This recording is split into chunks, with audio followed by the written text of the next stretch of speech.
在电铁车厢里面，翘着二郎腿悠闲的抽烟，看起来一派轻松的样子，完全无法想象，他才刚刚犯下无比恐怖的罪行。I used to think that my life was a tragedy.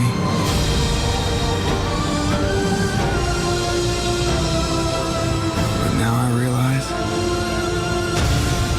it's a comedy. 今年日本的万圣节可以说是非常不平静。10月31号晚上这天是万圣节，同时也是日本大选的开票之夜。在东京都的京王线特急电车却传来一阵骚动，这个穿着小丑装的男子在车厢里忽然掏出一把刀乱砍，接着还开始纵火。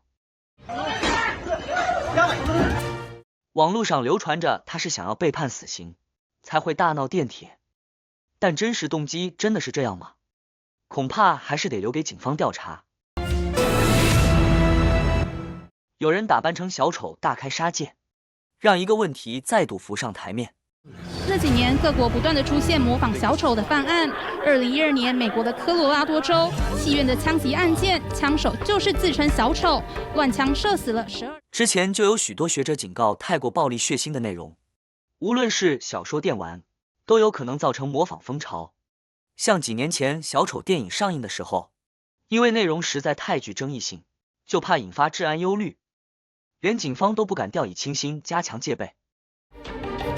People have been copying what they see on the big screen since the beginning of cinema, but when a criminal brings a horror movie to life, it makes the world just a little scarier. 或许很多人会想，真的有人会因为虚构出来的情节而去犯罪吗？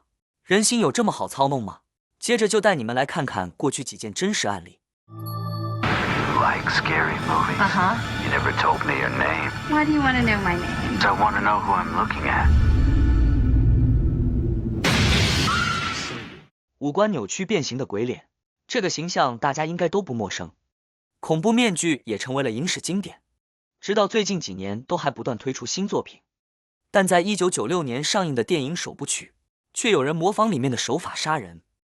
Perhaps the most disturbing one happened in Belgium in 2001. 15-year-old Alison Cambia visited her 24-year-old neighbor Thierry Jaradin to return some movies that she had borrowed from him. Jaradin made romantic advances toward Cambia, which she rejected. He then excused himself to another room, came back wearing a ghost-faced costume, brutally stabbed her to death, and posed her corpse on his bed. 另外，在1994年上映的《闪灵杀手》，一直以来都争议不断，改编自真实事件，讲述了两位少年踏上